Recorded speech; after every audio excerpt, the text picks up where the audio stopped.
Uma boa noite a todos. Que Jesus, o condutor da vida, o mestre do caminho de todos nós, esteja aqui hoje presente, sendo a luz que há de raiar em nossos corações.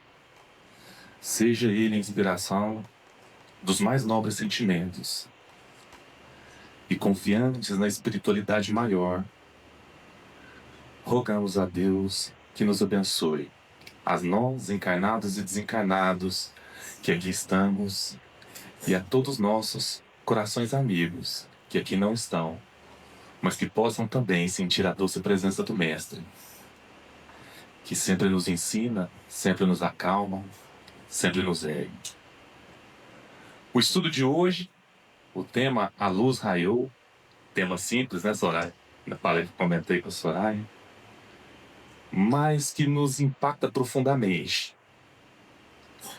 porque não é senão a luz, o mecanismo de Jesus para transformar vidas. Não é senão um raio de luz que há de despertar cada ser que por ora ainda dorme na matéria. E dorme, falamos no sentido metafórico, dorme no sentido de que ainda não despertou para a imensidão do que pode ser o ser. Então, nesse sentido, trazemos hoje um pequeno contributo para que possamos divisar o quanto a luz tem raiado sobre nós e muitas vezes não percebemos. Para ilustrar isso, existe uma cena no Evangelho muito conhecida por nós espíritas e também nossos irmãos cristãos de outras denominações religiosas, que a todos muito nos toca. E em especial a nós espírita, porque pelas mãos benevolentes de Chico Xavier, podemos ter numa riqueza maior de detalhes esse encontro pessoal do apóstolo Saulo, à época perseguidor da luz,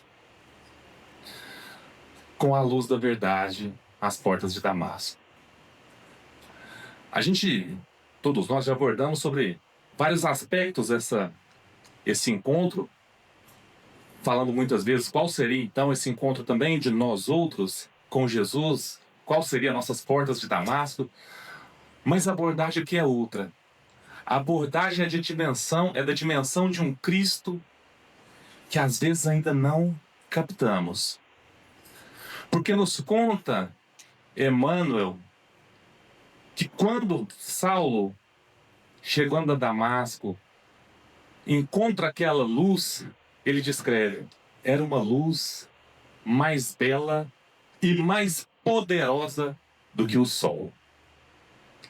Ele compara aquela luz ao nosso sol, o sol que dá a vida à Via Láctea, aos nossos hoje 9 planetas, se a gente considerar Plutão, ao sol que é mantenedor de bilhões de espécies. Só na Terra temos mais de bilhões de espécies. E Emmanuel fala ali, Saulo descreve, teve um encontro com uma luz mais poderosa que o sol. E nessa dimensão, nós podemos entender que Jesus ali aparecia em verdade e em espírito. E assim podemos entender e tomar conhecimento que o espírito é sim a obra divina, a obra-prima da criação. Nós, espíritos, somos a obra-prima da criação. Porque muitas vezes temos todos nós os nossos telescópios que hoje alcançam bilhões de estrelas. Hoje nós temos o James Webb, que já divisa horizontes nunca concebidos pelo homem, de estrelas com uma suntuosidade que nós não somos capazes de mensurar. São números que nós não conseguimos abstrair. Achamos essas criações maravilhosas, mundos maravilhosos. Mas nos esquecemos que esses mundos, essas suntuosidades da criação divina, do pó vieram e ao pó retornarão. Quantas vezes todos nós estamos engastados por uma vontade de crescimento material que é justa e deixa de o ser quando nós ficamos algemados a esse crescimento e nos esquecemos que a obra-prima da criação é o Espírito. Isso é simples, porque numa conversa com Chico, e perguntavam a eles, as pessoas que ali estavam, Chico, e Chico falando que todos os espíritos puros também já percorreram essa alameda infinita da evolução. E perguntavam então a Chico, Chico, mas cadê os mundos? Onde estão esses planetas, esses maravilhosos planetas que esses espíritos trilharam, que eles encarnaram? E Chico falaram, já voltaram ao pó. Não mais existem. E isso nos chama uma atenção muito grande, porque nós queremos descobrir mundos que hão de perecer. E ao entender que aquele sol, que é Jesus, que é mais poderoso e mais forte, assim falava Saulo, que o próprio sol da terra nunca perecerá. Essa é a luz que nos divisa. Essa é a luz que permanece quando o mundo acaba.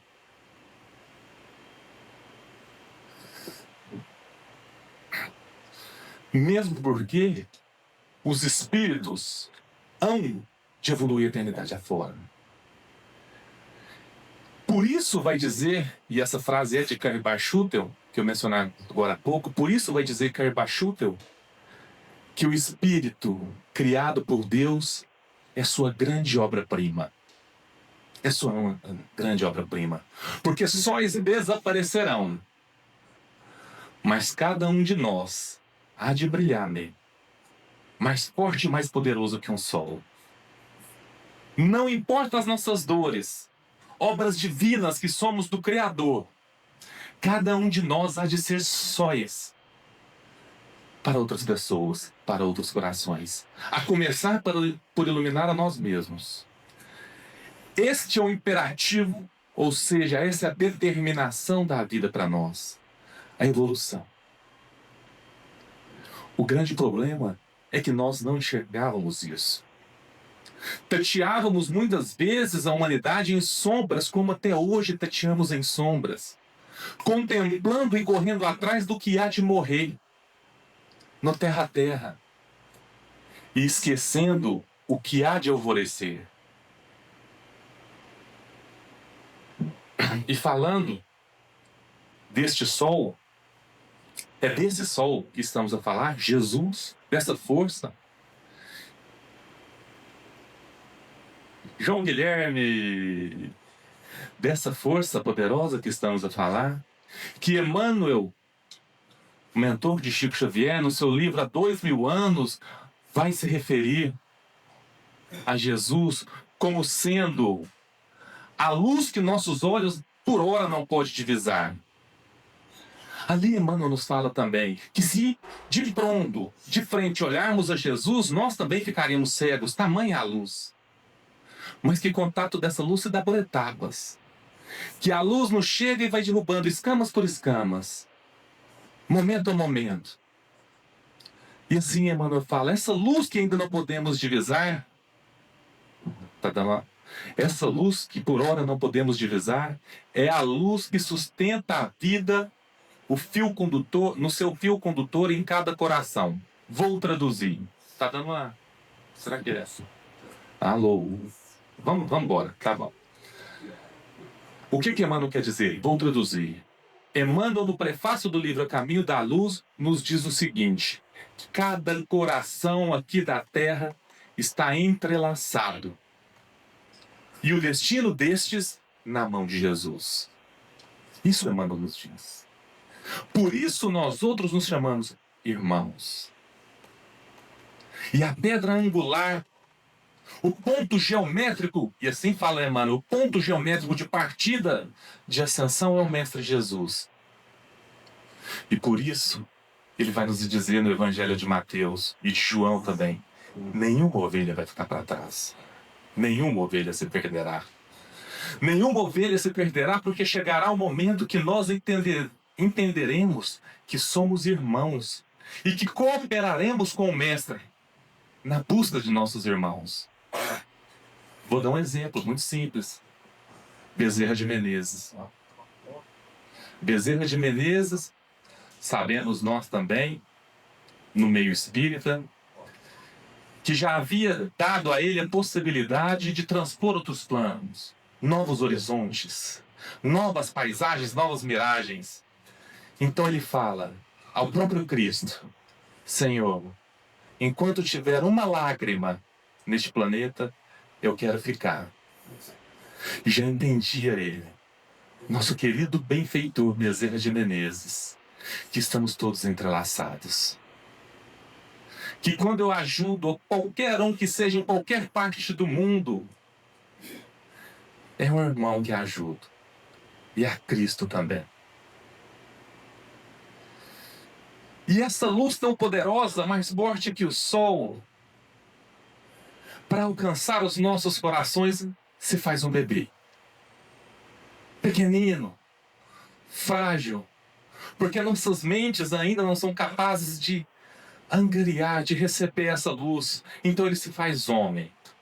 Um bebê frágil, numa família sem recursos. Sabemos, pela historiografia, que ele não tinha nem lugar para nascer. Ele vem numa noite.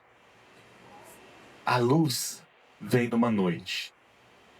A noite a representar a queda moral que todos nós nos encontrávamos e que ainda nos encontramos. Por isso ele vem numa noite. É muito simbólico isso. Jesus vem numa noite a representar a escuridão que ainda estávamos, ainda nos encontrávamos.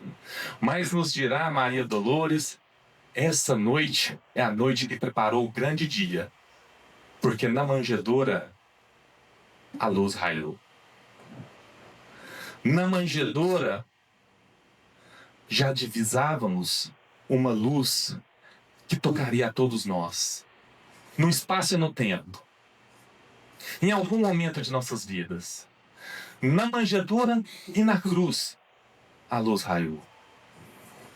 Porque observemos nós, e isso também se encontra no livro Há 2000 anos, Emmanuel, à época Públio Lentulus, senador romano, via a condenação de Jesus e pensava: esse homem é injusto. Ele é um justo. O próprio Pilatos, quem lava as mãos também, isso está bem retratado na obra, via ali que não havia motivos para incriminá-lo. Mas dadas as circunstâncias que hão de perecer, um governador da Judéia romana, sob o Império Romano, o que é o Império Romano hoje, senão ruínas? O que são as colunas gregas, os templos gregos, senão pedras? Mas ele, preocupado com aquilo que há de perecer, deixa a grande luz ser imolada. E então Emmanuel nos conta que no Calvário, no Gólgota, na tradução para nós, o Monte das Caveiras, e é interessante, o Monte das Caveiras nos remete àquilo que é morto. Ali pensavam eles, as trevas terem matado o Cristo. Emmanuel falava, as festividades romanas continuavam depois do Cristo na cruz. Mas mal sabia aquele povo que daquela cruz se acenderia uma luz inapagável no tempo. Se o povo hebreu, o judeu, achou que estava matando o Cristo, muito pelo contrário.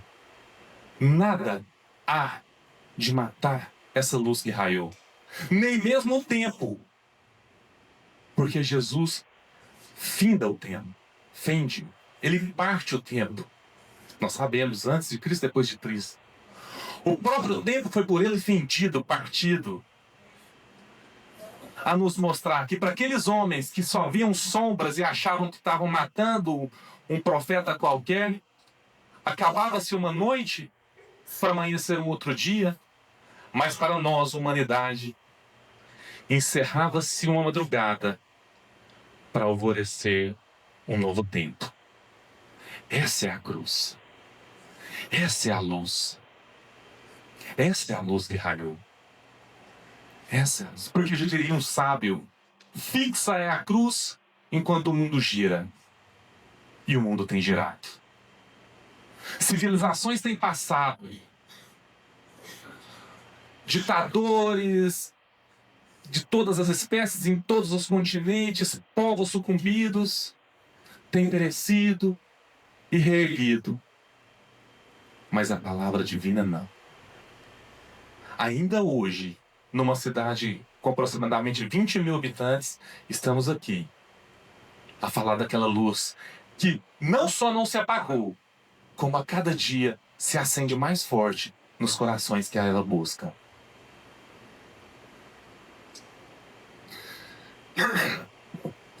Por isso, e eu gosto de fazer essas consonâncias, em consonância com esse livro, O Caminho da Luz, que nos fala que Jesus é o detentor do fio da vida que nos entrelaça a todos nós, o Verbo divino, no Evangelho de João, que teve acesso. O Evangelho de João, saibamos nós, o Evangelho do amor. Isso está no livro Consolador de Emmanuel também. Ele veio nos trazer o Cristo na sua pureza. Ler o Evangelho de João é entender o Cristo na sua pureza. E no Evangelho de João, logo no começo, ele disse: no princípio era o Verbo, e o Verbo estava junto de Deus, e o Verbo era Deus. Ele estava no princípio junto de Deus, tudo foi feito por ele, e sem ele nada foi feito. Ok. Mas aí vem uma frase que muito me chama a atenção, e a ela eu queria dar ênfase na noite de hoje. João fala assim: nele havia vida, e a vida era a luz dos homens. Continua João: a luz resplandece nas trevas, e as trevas não a reteve. E aqui a gente entende isso por dois sentidos. Porque se naquele momento, os romanos, os sacerdotes achavam que estavam matando a ideia do Cristo, as trevas achavam que estavam matando a luz, não a retiveram. Jamais a retiveram. Mas existe também uma segunda conotação disso, de que João falava. E aí nós remontamos ao livro de Humberto de Campos, no capítulo 3, Boa Nova, quando Jesus, às portas de Jerusalém, no seu ano terceiro, encontra com o sacerdote Anás, sogro de Caifás. E ele vê aquele homem com aquele magnetismo forte.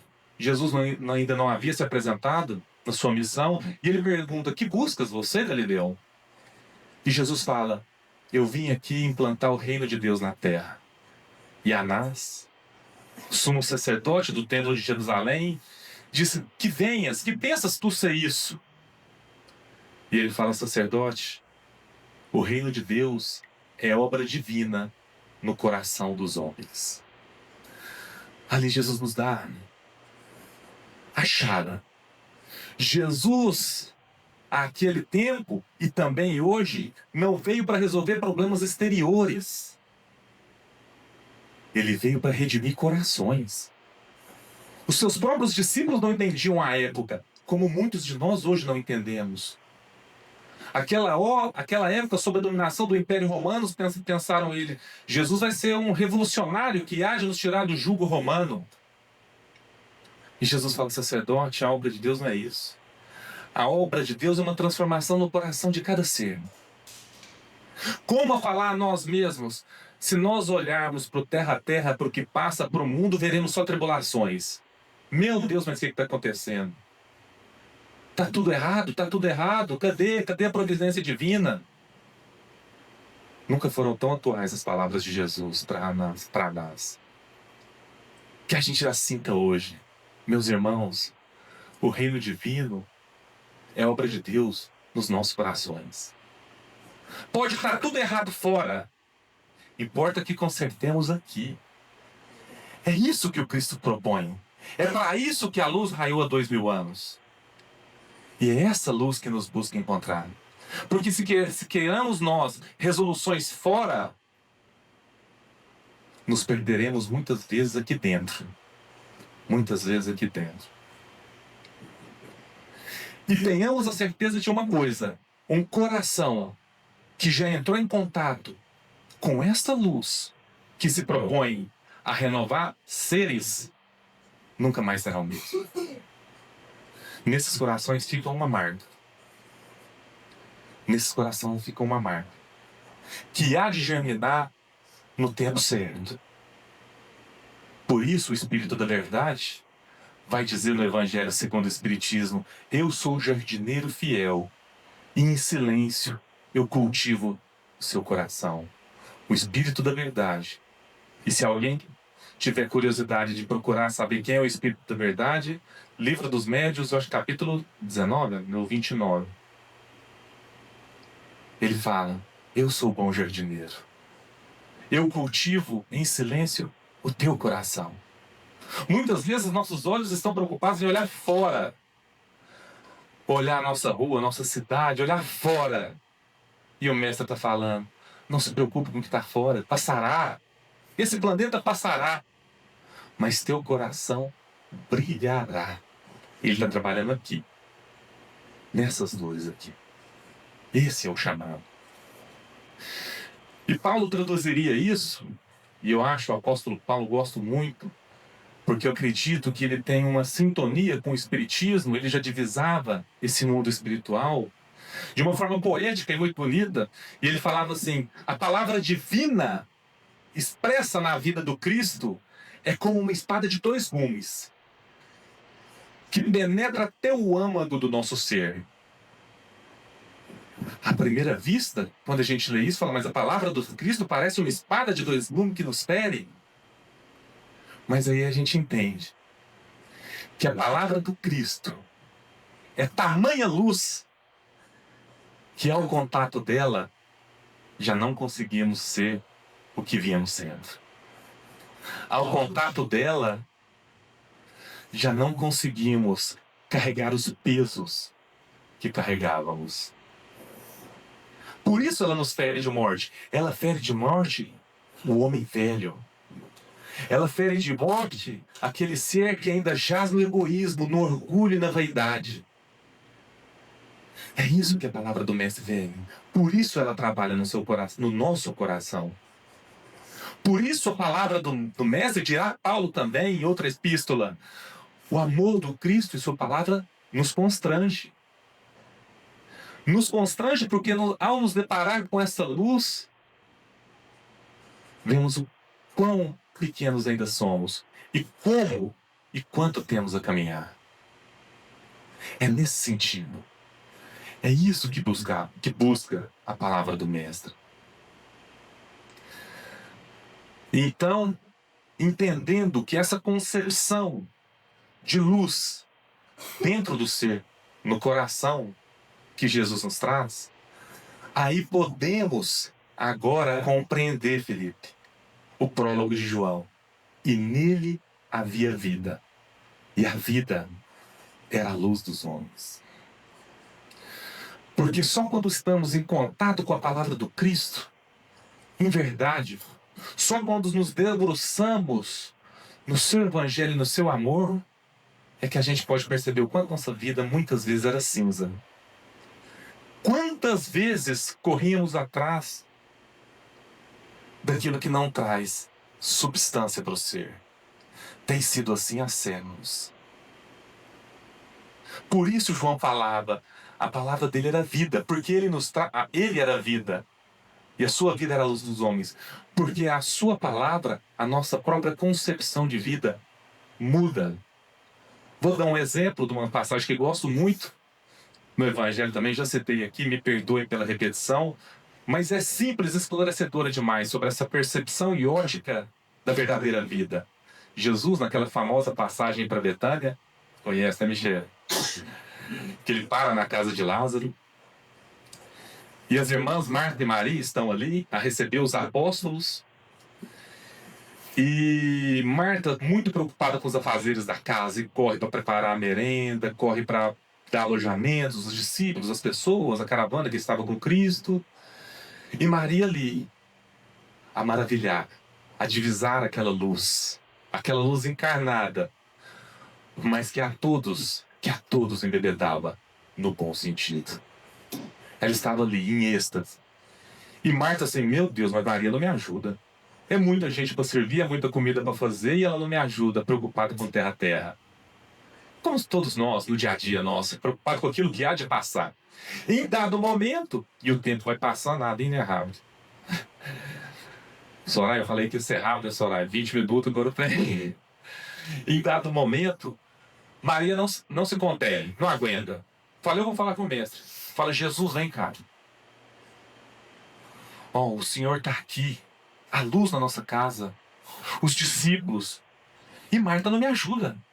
Como eu vou dar ao Senhor o alimento? Como eu vou recebê-los bem? Como eu vou hospedá-los nas matérias? E Jesus, com todo aquele amor, como eu falar a cada um de nós, Marta, Marta, Tiago, se soubesses tu a vida que te compete, estaria tu também aqui sentada. A nos dizer, paremos de correr atrás do que não é vida. Paremos de correr atrás do que não é vida. E foquemos nós outros no que Karl Schutter chamou de obra-prima da criação. O espírito. O ser humano. Os corações que, como diria Emmanuel, estão interligados cada um. E aqui eu vou dar um exemplo, trazendo 2000 anos à frente, caminhando na história. Nós hoje. Quantas vezes correndo atrás de trabalho, de querer algo a mais do que é justo, negligenciamos um olhar nos olhos dos nossos filhos. Negligenciamos um café com um amigo. Negligenciamos um abraço que cura. Quantas vezes? Quantas vezes? Isso que João falou, que nele havia vida, e a sua vida era a luz dos homens. Porque entendendo a luz que o Cristo nos trouxe, o nosso foco muda. O nosso foco muda. Vamos depurando os nossos gostos e dando importância ao que não passa. Nesse sentido, a esse contato com essa luz, quando podemos ofertar o nosso melhor, quando podemos ajudar um irmão, isso nunca passará. Quando a gente estende a mão a um irmão que está caído, quando a gente ajuda, André, não perece. A mão estendida hoje ficará marcada na eternidade. Esse é o chamado de Cristo. Que deixemos de olhar com tanta intensidade para o que acaba e passemos a construir o que sempre ficará. O que sempre ficará.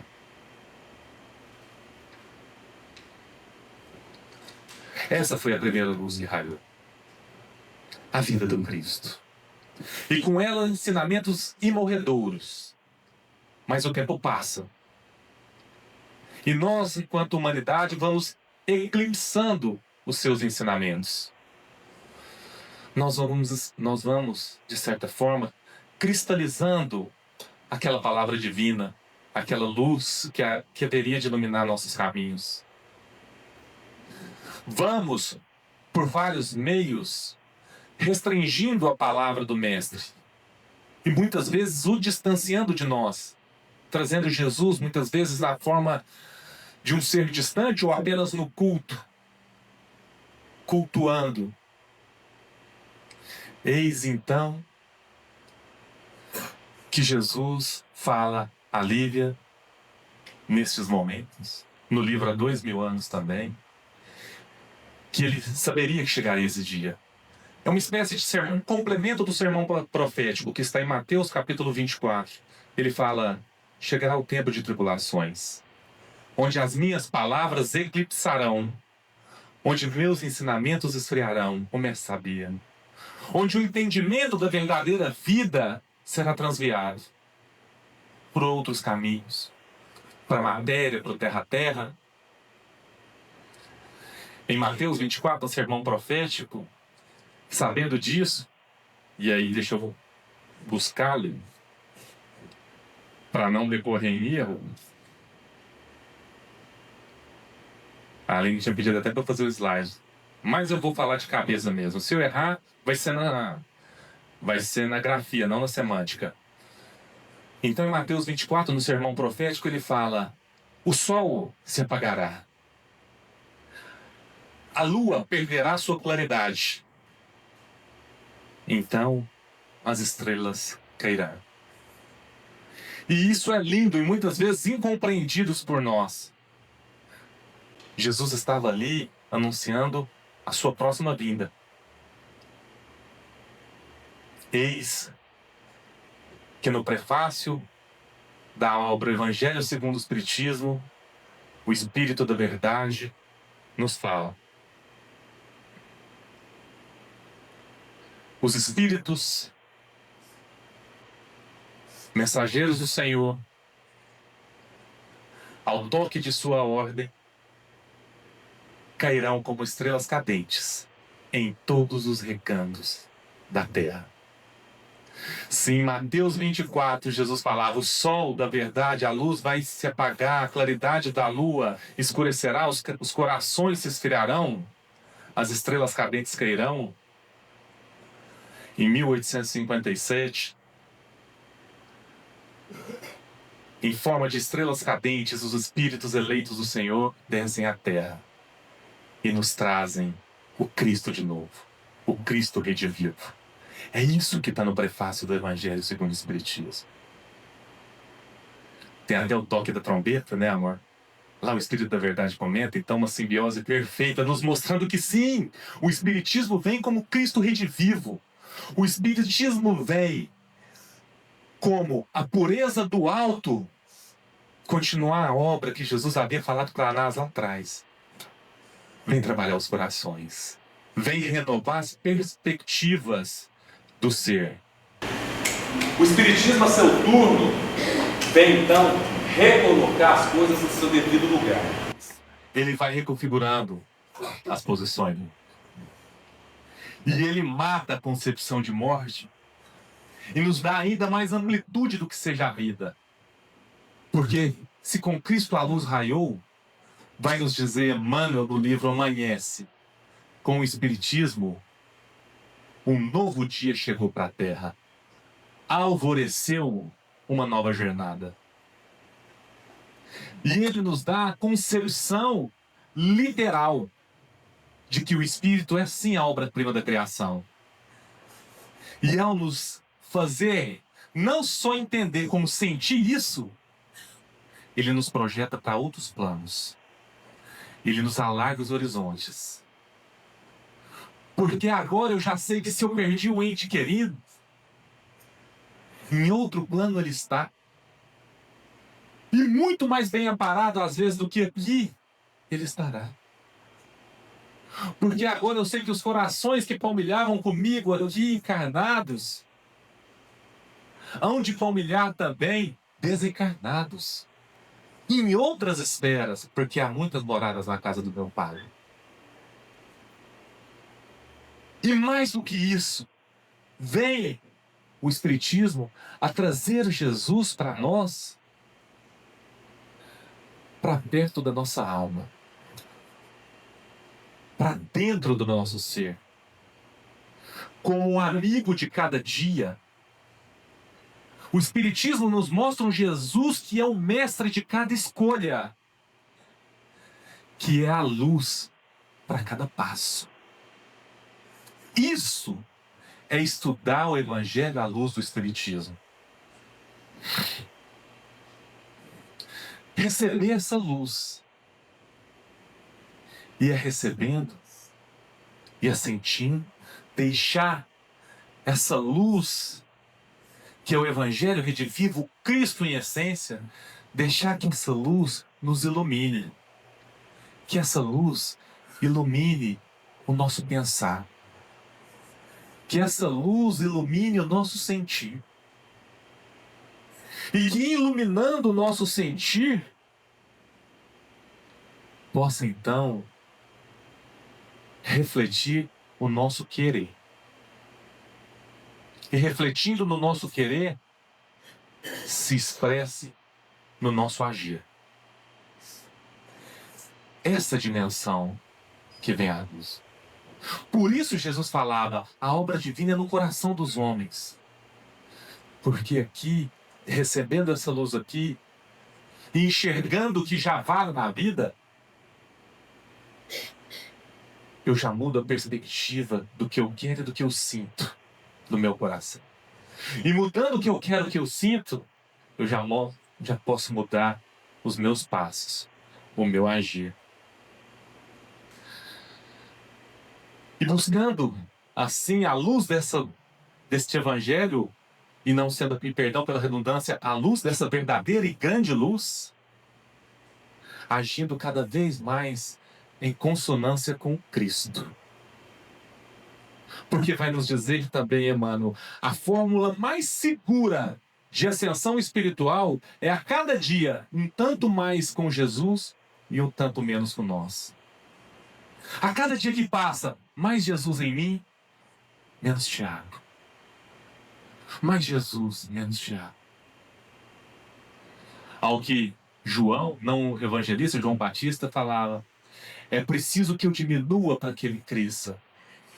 Ao contato dessa luz, ao contato desse evangelho que há de raiar nos nossos corações e penetra nas purnas do nosso ser, germinando as sementes que lá foram colocadas por Deus, ao contato dessa luz, que eu possa, cada vez mais no meu olhar, no meu falar, no meu expressar, trazer um pouco mais de Jesus, um pouco menos do velho eu, um pouco menos do velho eu. Somos, portanto, chamados sob essa luz do Espiritismo, de Jesus, sobre essa vida que é a luz dos homens, como nos diria João em seu prólogo, a sair, da condição de Lázaros, que muitas vezes nos encontrávamos. Atados ao nosso egoísmo, acorrentados ao nosso orgulho, presos em nossas vaidades, nas cavernas dos nossos comodismos. O Espiritismo veio ao seu turno, como Platão do mito das cavernas, Lázaro que estávamos nós a contemplar sombras como se fossem verdades e realidades. O Espiritismo veio ao seu turno e falar: Lázaro, vem para fora. Sai dessa caverna da incompreensão. Sai dessa caverna onde não há perdão. Sai dessa caverna de dor. Vem para fora, Lázaro. Vem divisar a luz de um novo dia que há de brilhar nos corações. Vem entender, Lázaro, que viver é servir.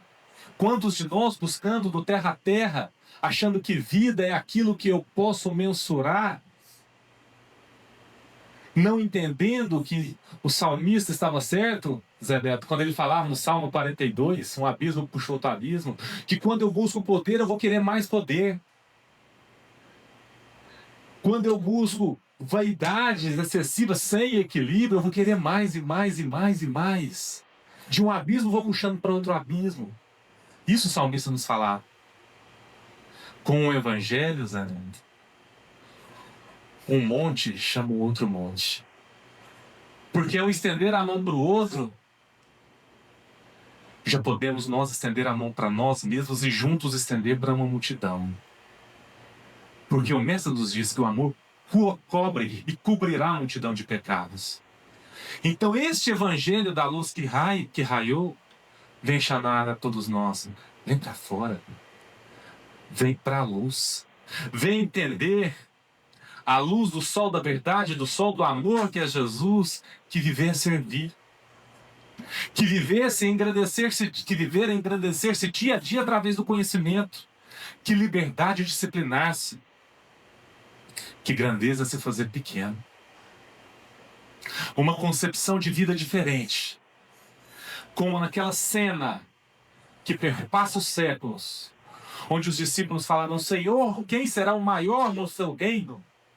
Jesus se veste como servo, toma a toalha e lava os pés dos discípulos. Aquele que quiser ser o primeiro desapego, sirva, seja o primeiro a servir. sirva a todos, a fazer com que se renovasse toda uma gama de sentimentos ao redor dele. Essa é a proposta do Evangelho. A luz que há de raiar em nós, nos parar um dia enxergar que não é querer ser grande aqui, é buscar ser melhor aqui. Que não importa o que eu tenho, importa o que eu sou e que eu oferto ao Senhor.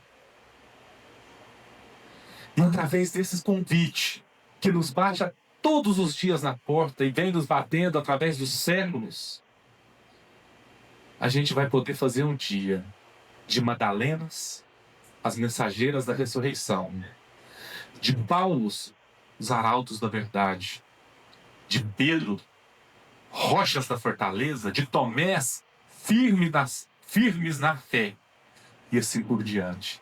Cada um de nós, nas nossas dores, hão de reverberá-las em grandiosa luz, não só para nós, mas para todos que hão de nos ter como exemplo na esteira da evolução, porque é da lei.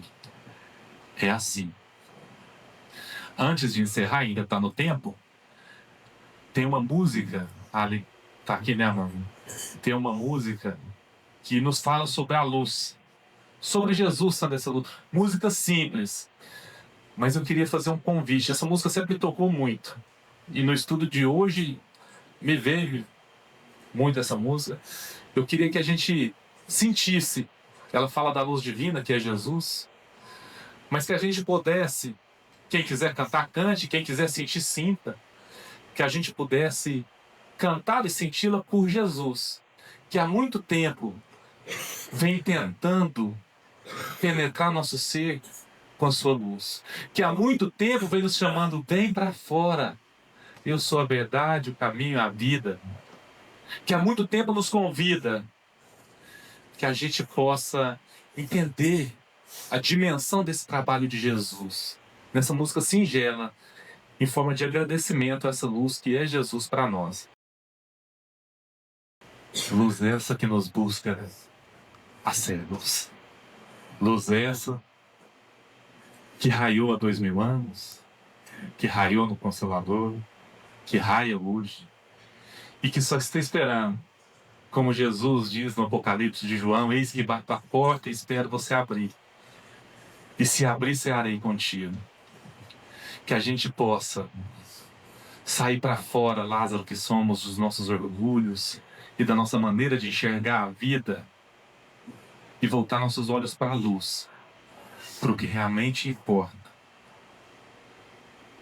para que se cumpra o que Deus disse quando Ele disse, haja luz. E quando Cristo falou, brilhe a vossa luz. Que a luz de Jesus consiga penetrar o coração de cada um de nós.